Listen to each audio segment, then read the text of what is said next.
Oh,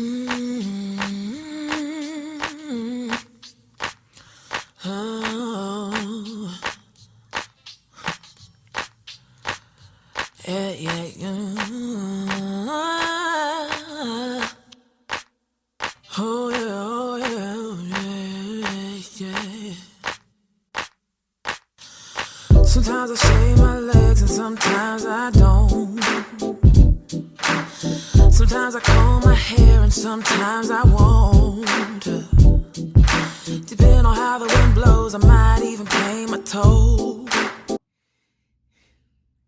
Hey everybody, welcome back. My name is Ibiyemi for all those who are new.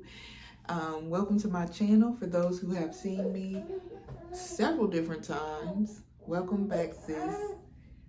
I'm sorry, y'all. Y'all hear my baby in the background just going crazy. We done sat and had a conversation. I told him, look, mommy got to do this real quick, so I'm gonna need you to chill out. But at least he not. At least he not like crying and screaming and hollering. So today, I want to do a swirl.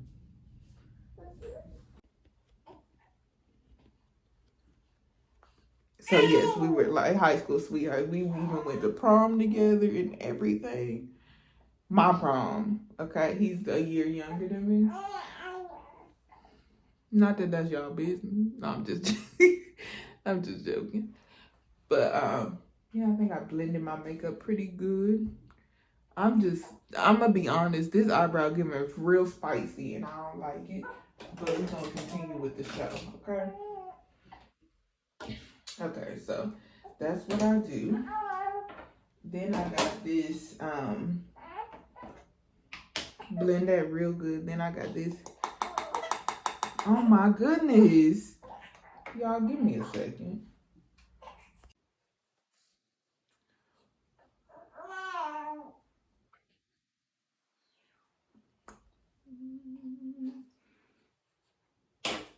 Okay, so this is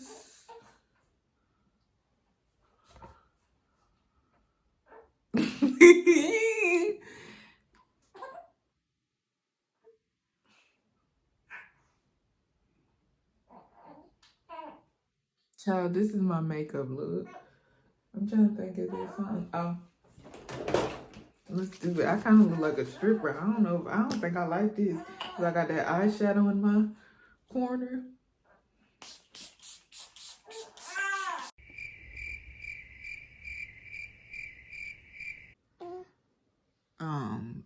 Nothing went right. So I hated the makeup look. My son was crying the whole time in the background. And he's right here. Now he half asleep. It was not time for him to eat. He just all of a sudden wanted something to eat. But you know how them breastfed kids are. They're clingy. And he was nothing short of clingy. He's nothing short of clingy. And I don't know, because like I thought maybe the clinginess came from when they actually on the breast. But no, look like it's just breastfed. Maybe he can smell the milk or something in me, on me still. But he really just did the whole most. And honestly, the video is trash. So I'm gonna try to see if I can get him to sleep and I can give y'all some decent content.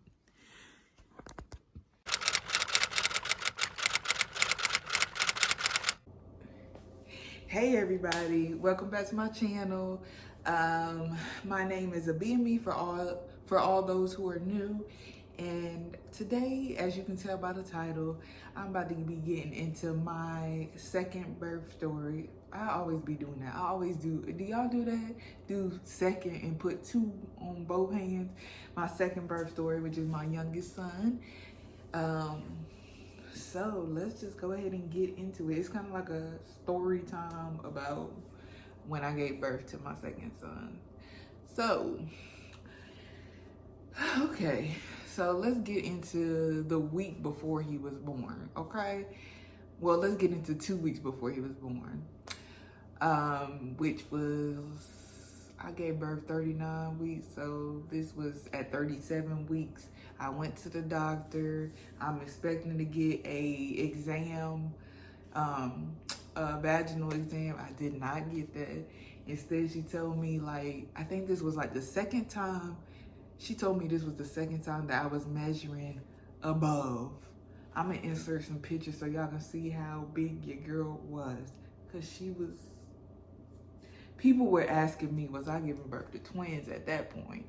But anyway, so for the 37 weeks, she was like, okay, yeah, you're measuring 30. I think I was measuring like 39 weeks or something like that by then.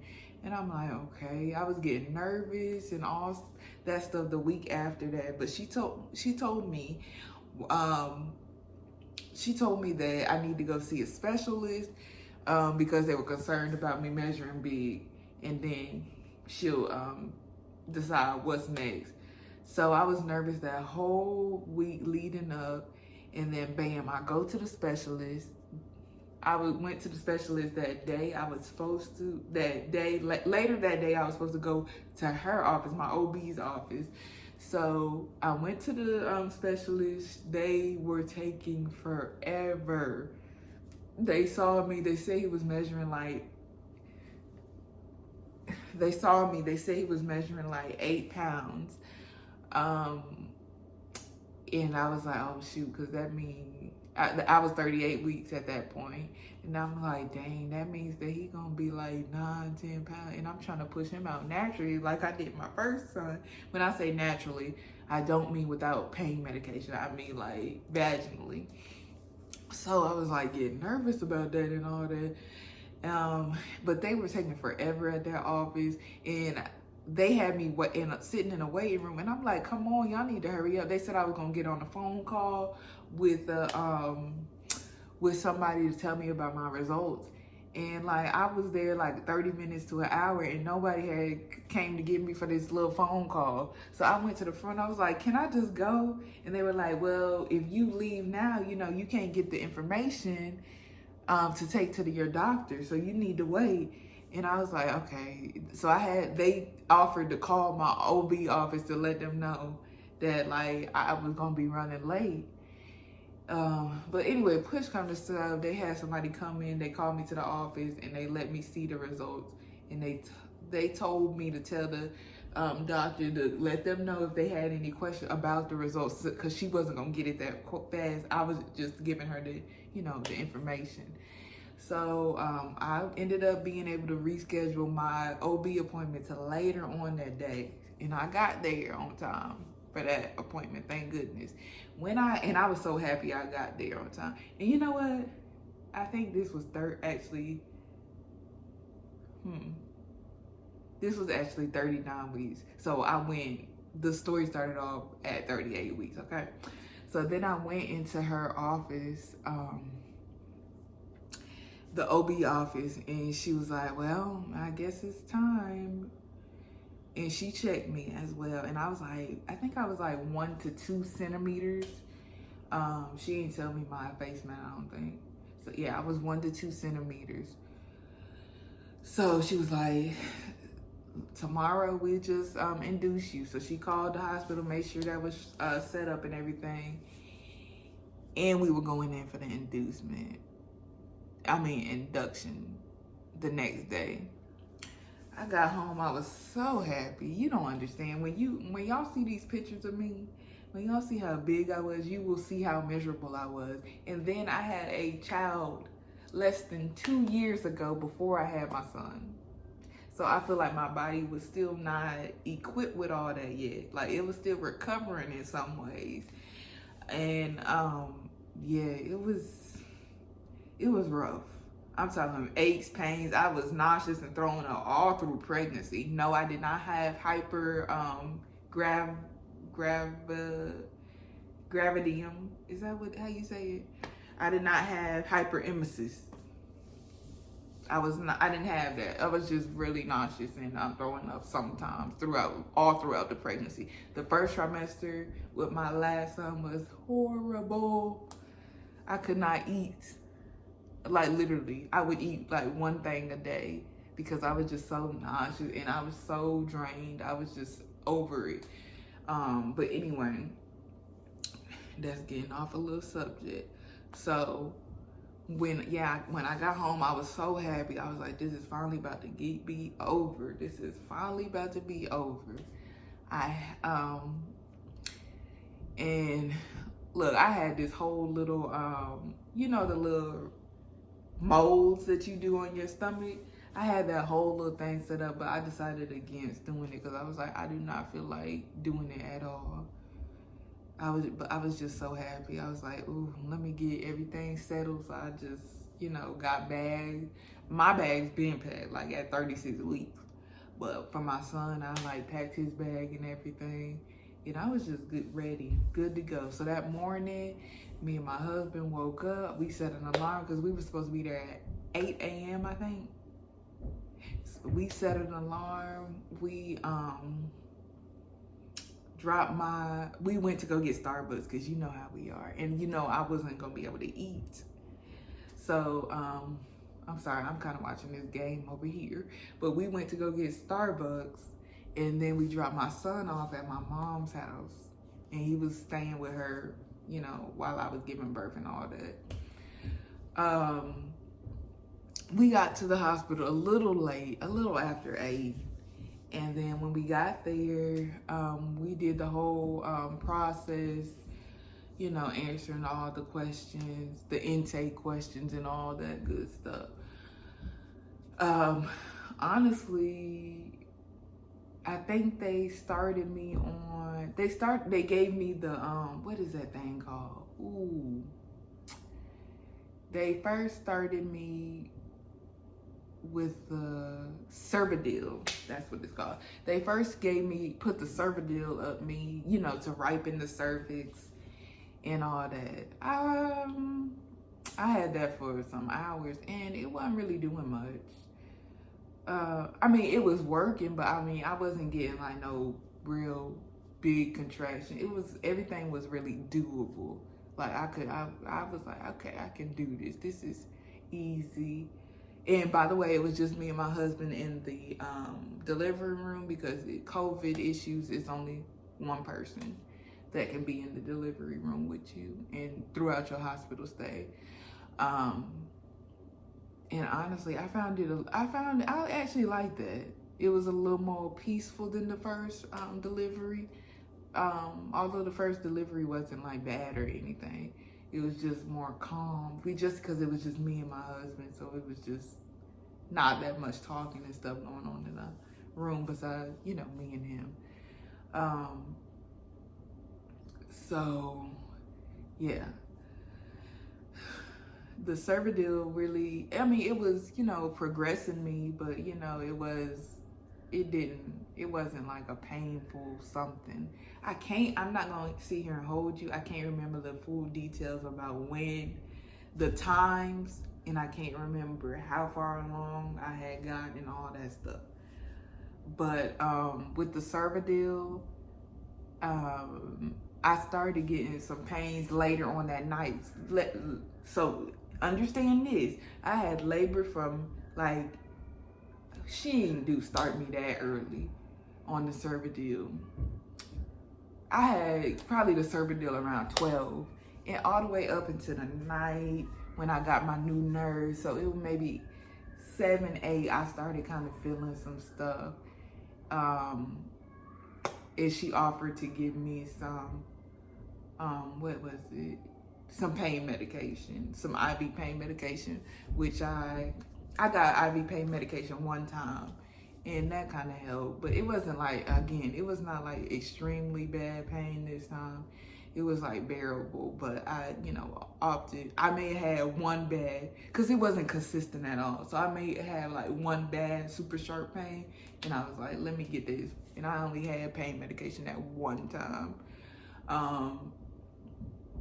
Then as the night progressed, I'm trying to think, did she start me on the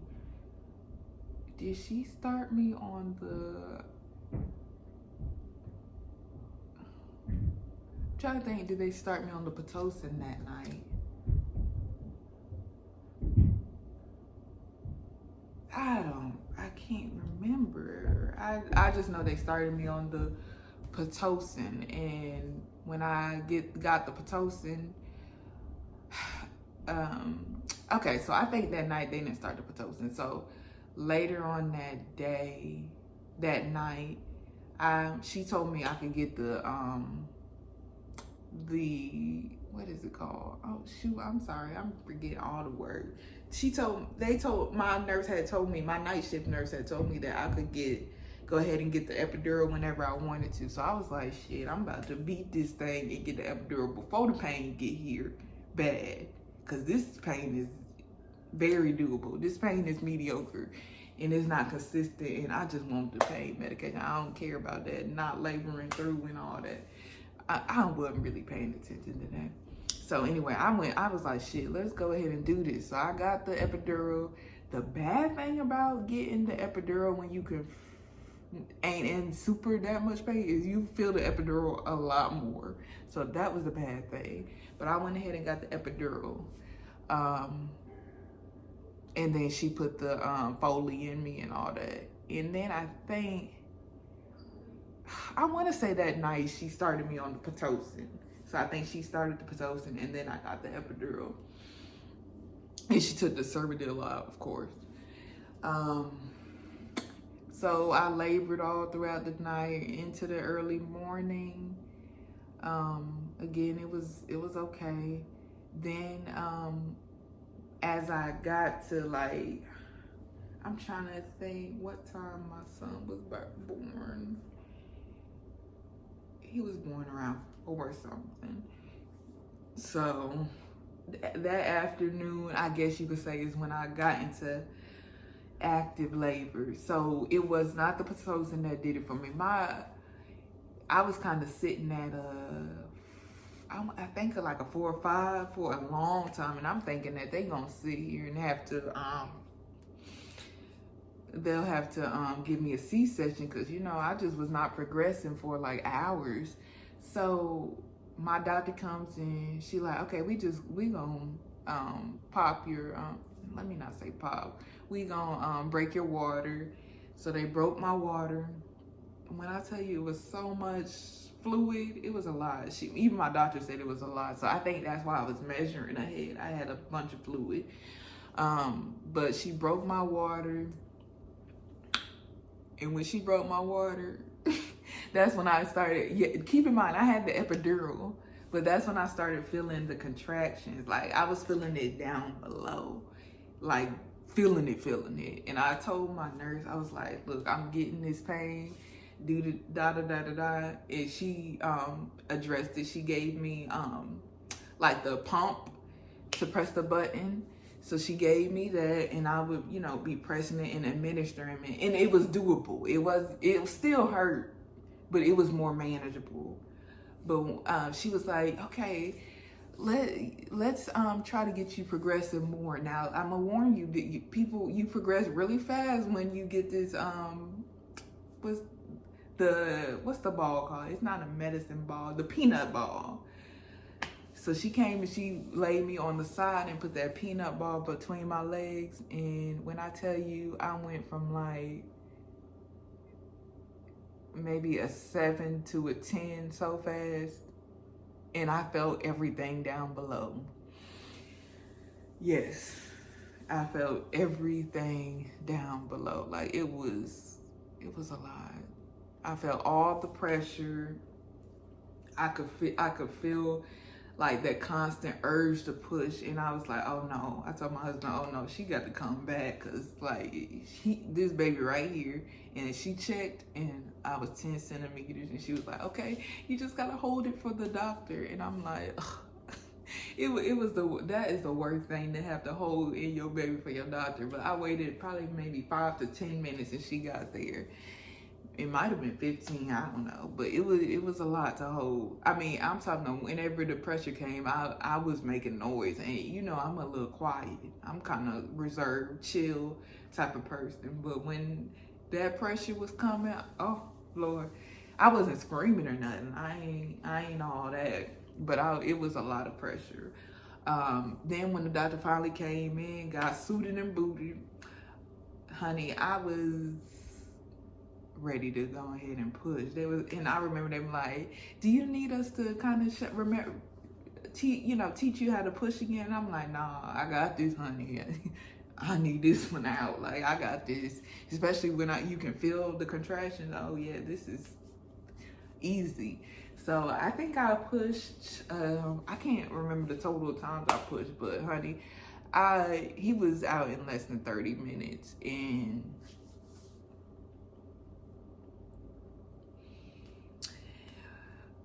I wouldn't necessarily say I remember the Ring of Fire because I don't remember it that much, but I strictly remember that tugging, and that's when I got a little loud again. I'm telling you, I got a little loud again. I remember that tugging and pulling that they did to get him the rest out, and that was so uncomfortable. Oh my goodness, it was so uncomfortable. But delivered him. He had the cord wrapped around him like 2 times. They said it was probably because he had all the fluid, so they assessed him and all that.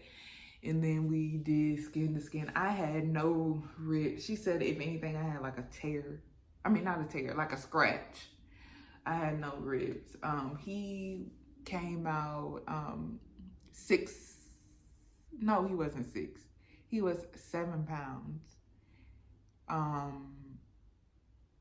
Child, let me go ahead and look up his information because, to be quite frank, I don't remember all that. You know what? I got the paperwork with me.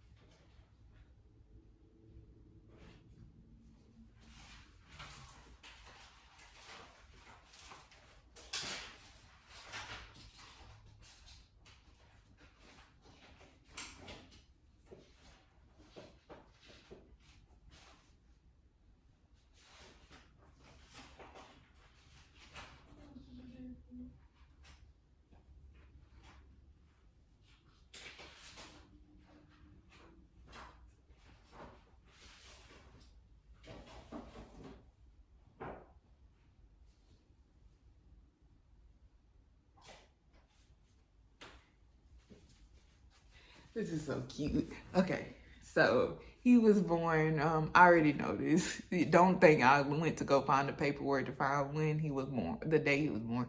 He was born on November 6th, 2021. And the time was 4:45 p.m. I told you it was 4 o'clock. And he was 7 pounds, 14 ounces, and 20 1/4 inches. So I'm going to show y'all. Look at those little feet.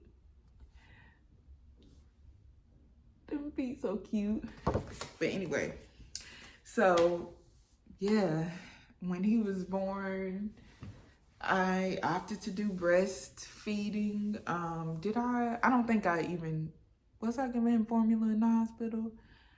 I don't think so. I was just strictly doing breastfeeding. He latched good, but it took him a while to latch, if you know what I mean. So yeah, I was in the hospital. What day was this? That was on darn it. I want to say that was on a Friday, maybe a Thursday. Let's see. Okay, so yeah, that was on a Saturday. That was on a Saturday, and I left out of there on a Monday because it took me a while. There was nothing wrong with him, but it just took the doctor. She didn't come on that Sunday. She came that Monday to do the circumcision. So that's why we were there a little longer. Yeah, and I want to say that Tuesday we had his first doctor's appointment. We got home and all that. My son came home and met him that Monday and all that.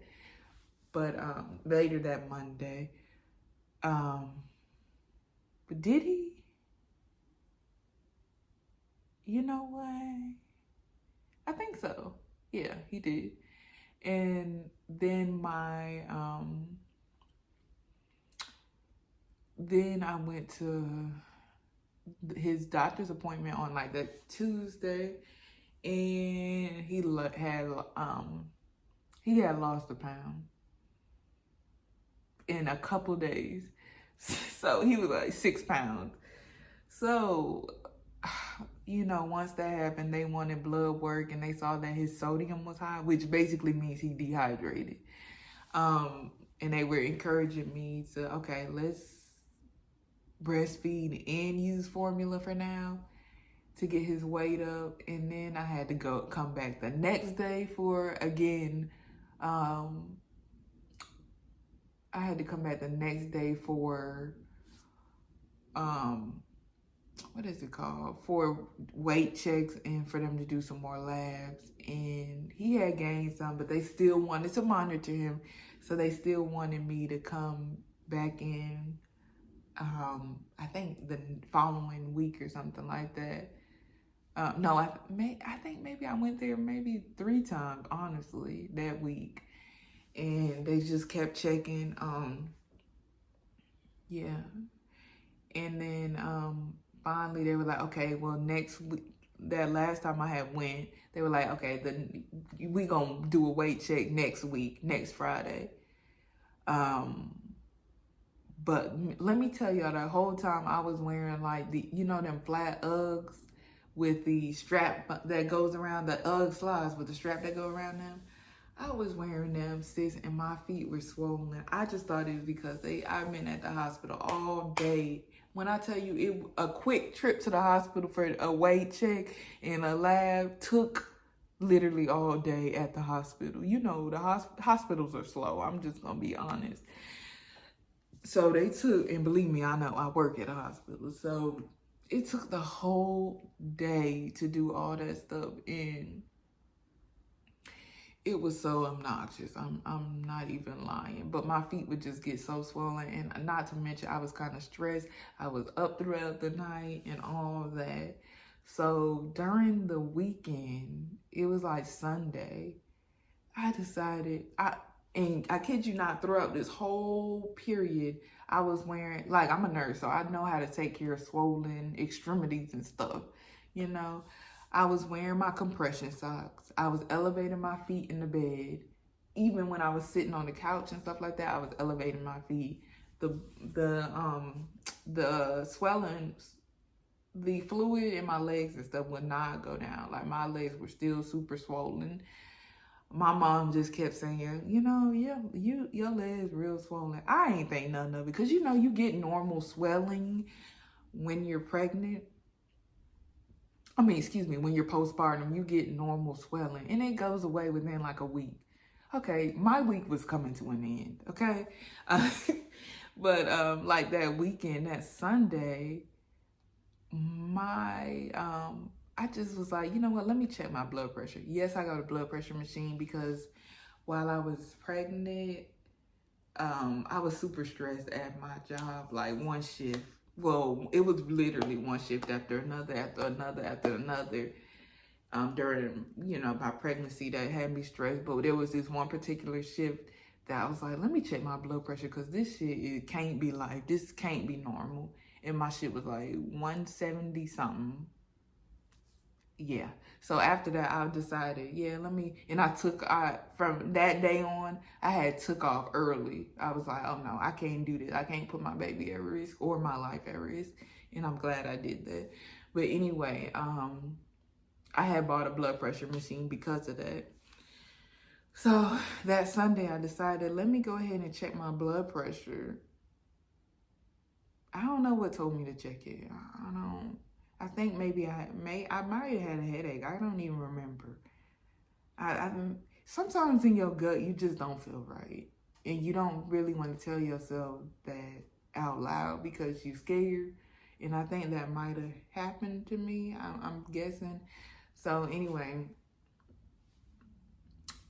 I decided I'm going to check my blood pressure. My children was kind of calm. I was like, let me just sit back and check my blood pressure. My blood pressure was pretty high. I think it was in the 150s, 160s. And I called my mom. I was like, I think I might have to go to the emergency room because my blood pressure running high. And she like, okay, I'm on my way. You know how moms are. She like, okay, I'm on my way. And then I recheck my blood pressure and it's like 120 something. I'm like, or maybe, no, I think it was 130 something. And I'm like, you know what? I think I'm going to just stay home. So I called my mom back. I'm like, you know what? I was 130 something. I think I'm going to just stay here. Are you on your way? She like, I already left the house. I'm on my way. I said, shit. She's like, yeah, I think you need to just go ahead and go anyway. And I'm like, all right, I might as well. You already on your way. So she called my sister to come with me. I mean, when I'm talking, my legs was so swollen that I could barely put up my bend down and put my put my clothes on. I was postpartum still too. But I could barely like pick up my legs. They were so swollen. Now that's not normal.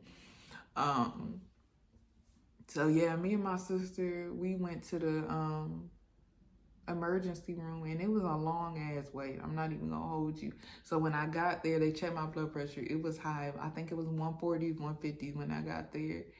They asked me, did I have chest pain? And I did have like a sharp chest pain. That was pretty new, like literally when I got there type of stuff. And it was like, when I was breathing and stuff. So they did an EKG.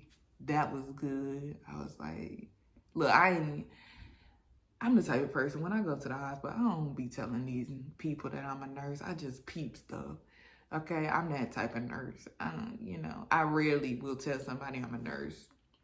But when I got to the hospital, not when I got to the hospital, when they did my EKG, I was peeping it. I could tell it was sinus rhythm. But yeah. Then after they did that, they did some blood work. They to get my troponin. And that was when they put me back in the waiting room, and that was to wait. So then they wanted to do some imaging. They did some imaging, and then they sent me back to the waiting room. I'm in the waiting room. By then, me and my sister, we sitting in the waiting room, cracking jokes at people. We literally in there laughing. I know. We that annoying.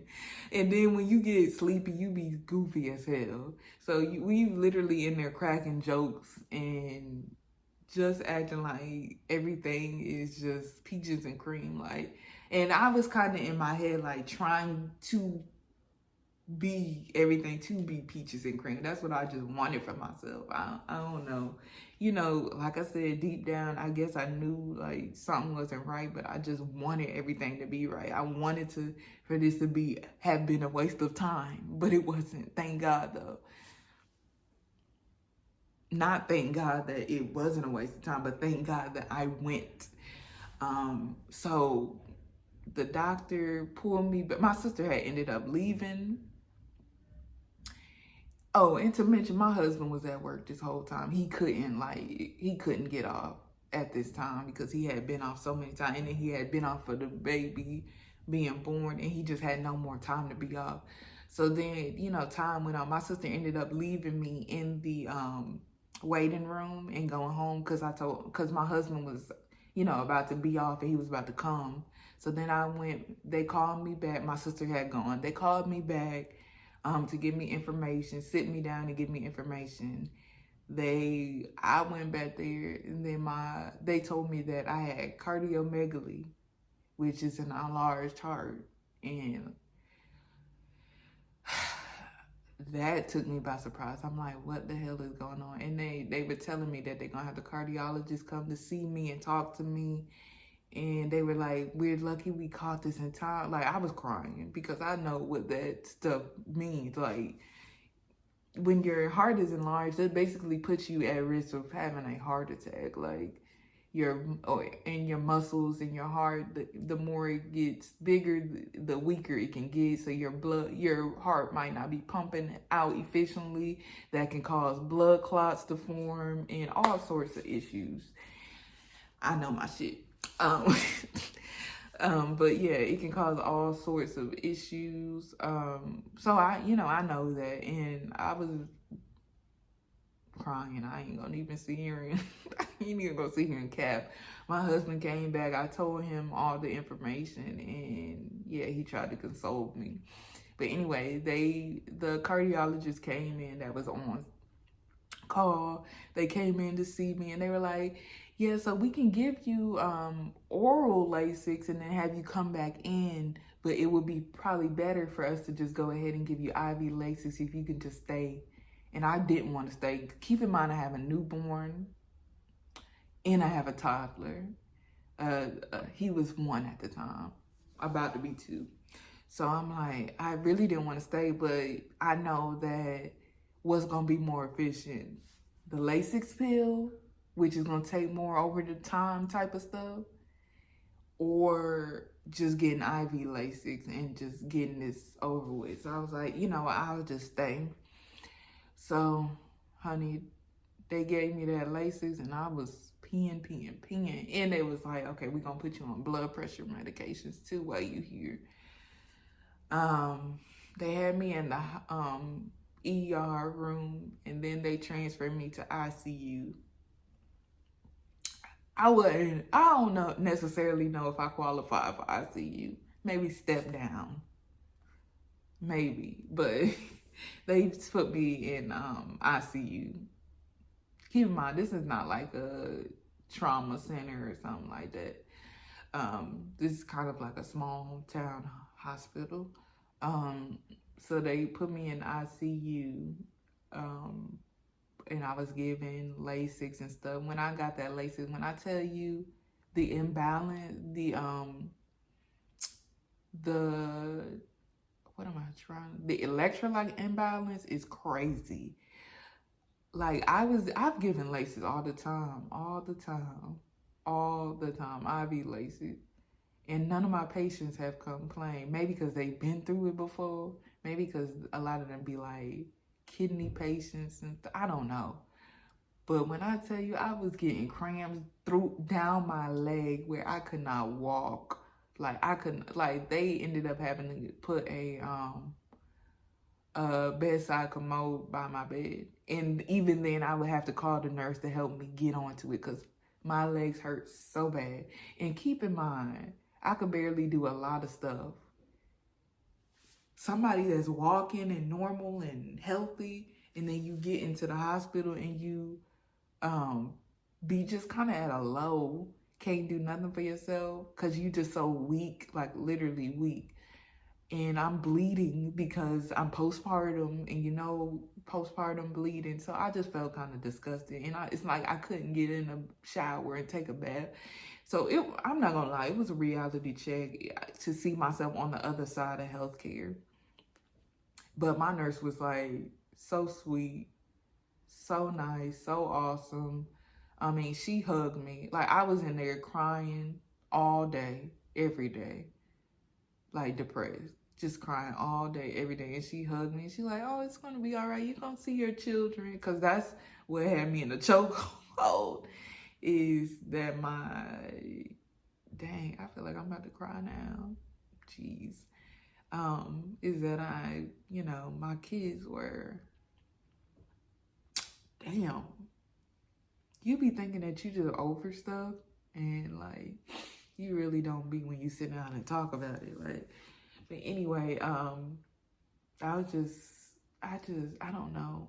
And then I didn't mention, when I was in the hospital, my pain in my chest got worse. Like at one point, I thought I was having a heart attack.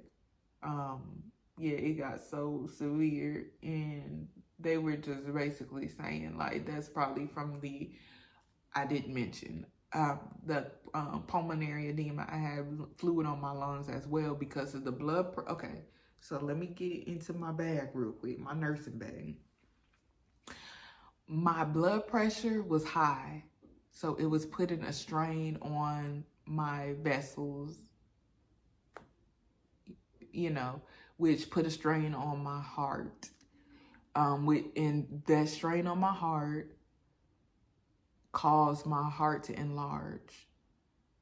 Keep in mind also, my blood pressure was good all through pregnancy, but when I was delivering, you know, they give you tons of fluid, especially when you get an epidural. So let's start at the fluid.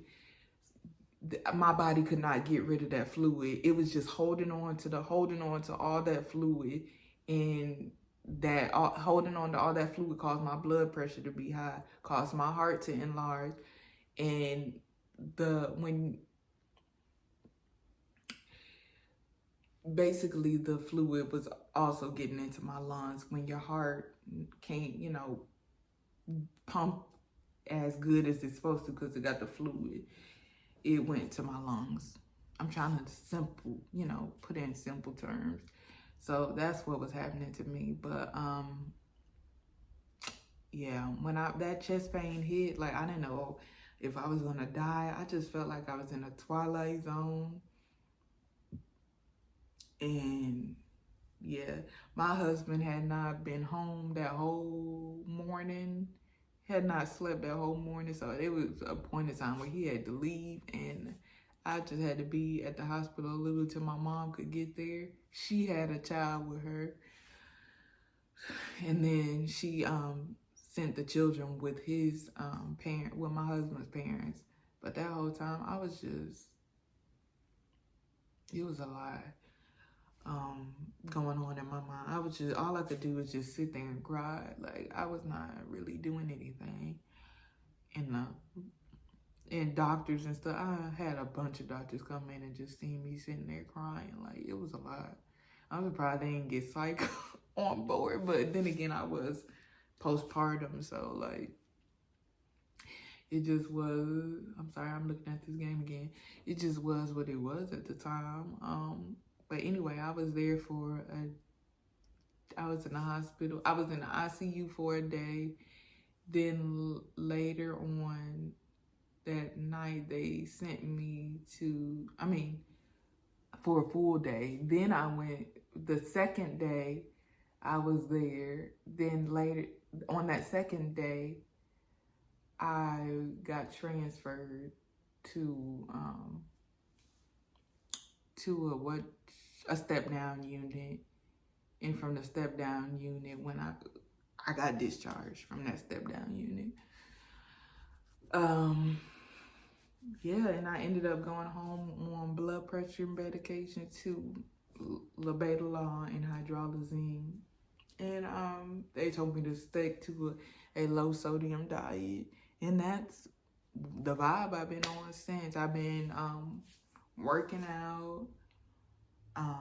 When I say working out, just walking on the treadmill daily for an hour. I've been consistent with that. So I've been losing weight.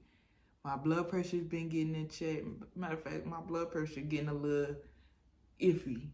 When I say iffy, it's getting a little low to the point where a lot of times I can't take my hydralazine with it. But I don't want to just go ahead and stop my labetalol because rebound hypertension. I just didn't want to do that. So yeah, that's where I'm at. And I really just wanted to tell my story because when you tell your story, other people go through it. So, and you can help other people is what I'm trying to say. Postpartum preeclampsia is real. You know what I'm saying?